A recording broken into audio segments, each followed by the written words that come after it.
見せてください。私のスピードのサンチュアリを表示します。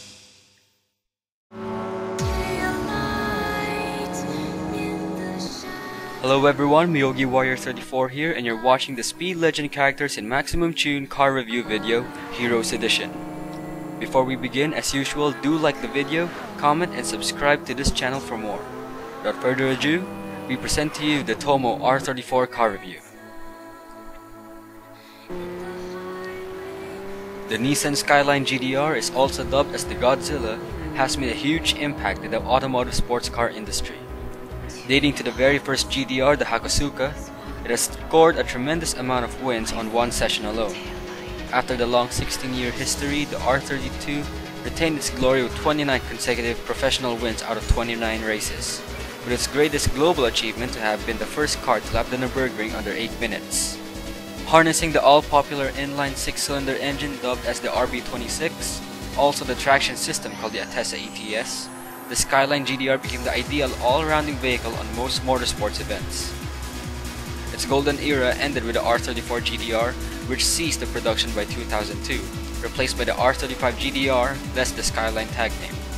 The R34 Skyline GDR was the last Skyline GDR made and was the one used for the special Z-Tune project later in 2002, after the final V-spec and M-spec were released publicly. In Supido.no.densetsu, a graphic novel and game replay video series by yours truly. This car is driven by the lead character of the series, Tomogashi Kitsumoro, a young ex-professional racer who drives upon emotion and feel. Tomo has been with the GDR ever since the Prologue series, where it was given to him by an acquaintance and rival in the toad scene. His relationship with the GDR has reached a point that it exceeds the basic man and machine treatment, and Tomo was often seen conversing with his GDR, both literally and figuratively.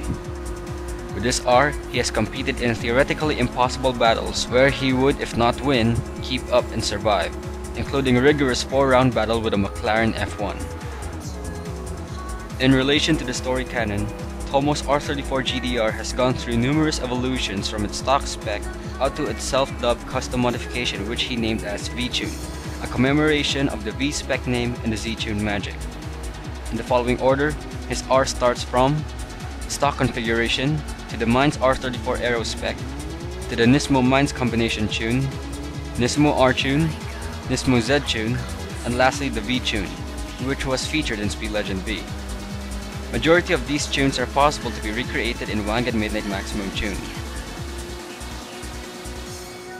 In Wangan Midnight Maximum Tune, this car is one of the very popular cars, to the point that this car is highly overused by a majority of players. A lot of people claim its superiority and only a few have proven its worth. Like all other cars, there are some setbacks to the R34 to balance it out, but unfortunately these were overshadowed by its performance. If there will be a special property of the R34, it would have to be its incredible recovery and acceleration after a collision or impact, be it small or big of a bump or crash. It's also one of the top 5 fastest cars in the Wangan line and is pretty stable at it too. The car may well be classed under the high average category. It's overused, it has potential, it has a broken recovery ability, so broken that leaving an R34 behind is close to impossible. It can take king crowns, you name it. The R34 is that kind of car. Upon thorough inspection of the car after a few runs at C1 to be specific, the R34 turns out to have a lot of flaws despite its dominance in terms of numbers. In this note, we'd like to start off with the weaknesses of this car. Being a heavy 4-wheel drive that possesses understeer, it creates massive slides. This in turn makes it lose a lot of speed during the corner, especially if taken too wide. Upon impact, 40% of the time, depending on the corner and the degree of impact, the car can easily drop below the middle point of the revolutions. If not handled well, this weakness is more prevalent during areas such as the junctions in C1, mainly Hamazaki-bashi and Edo-bashi. The stock tachometer in itself is very misleading. Along with the engine tone, the tachometer reads 8,000 as its red zone, but its true red zone lies between 8,750 to 9,000 RPM. If using the stock tachometer, this makes it hard to determine the definite shift point, and you'd have to rely on proper timing, specific RPM falls, an ideal speed to know when to get a good shift up.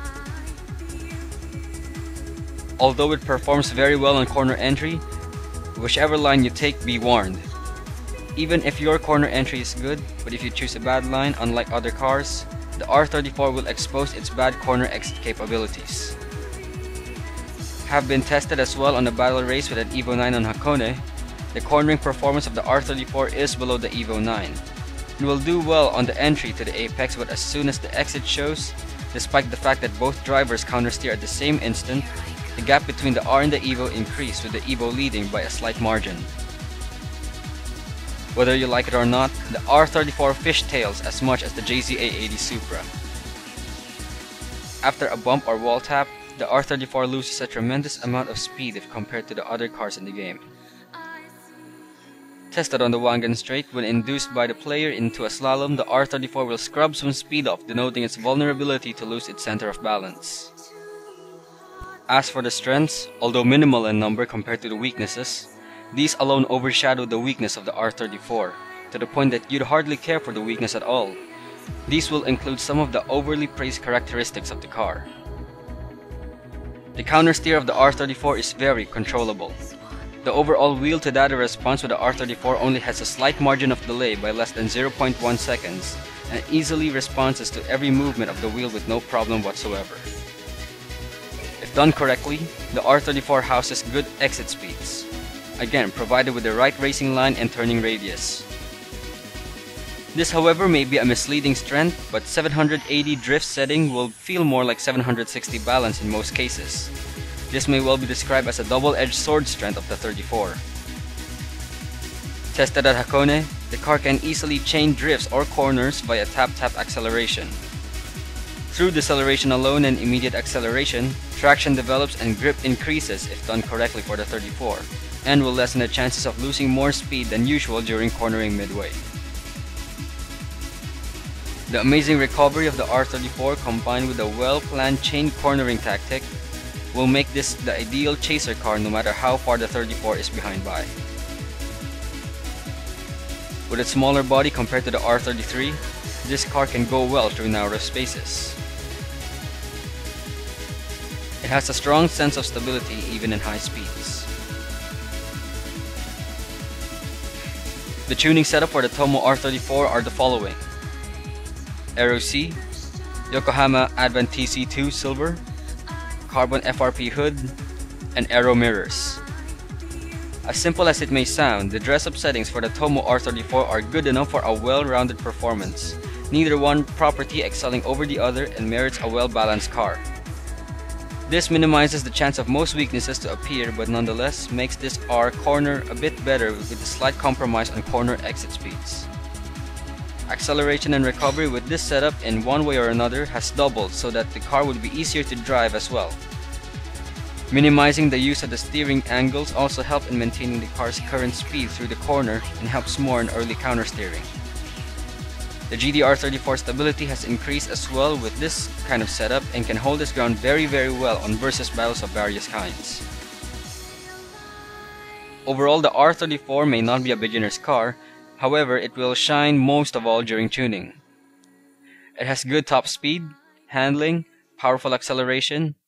It was once arguably the best car in MT3, but even after the nerfs it still is. At first the car will turn out wobbly, weak, and understeers a lot, but that's a GDR. It shines once it's tuned right. Though not a beginner's car, the skill level for the R34 is open to all people of different levels. Some can do better than the regulars, who knows. This car has tons of potential and has tons of capabilities to prove on. A well-rounded car by all means, and if there's a single advice I can give about the TOMO R34, simply, turn early and use the brakes if you must. With that said, I hope this encourages most of you to order the TOMO R34 and experience it yourself. Thank you very much for watching this review of the TOMO R34, and if you're interested in purchasing the TOMO R34, just go to our Facebook fan page, like it, and inquire on prices and packages available. Now you can contact us via email at supido.no.densetsu@gmail.com. You can also contact me here on YouTube via personal message, and I get back to all inquiries as soon as possible.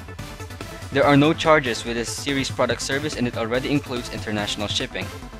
If you wish to have the cars earlier, added rates apply. Also, don't forget to like this video and subscribe to our channel for more videos to come. We also accept feedback, so post away your opinions on the R34. We welcome all quotes from you guys. Stay tuned for the remainder of the Speed Legend character cars in Maximum Tune Car Reviews Heroes Edition coming up soon.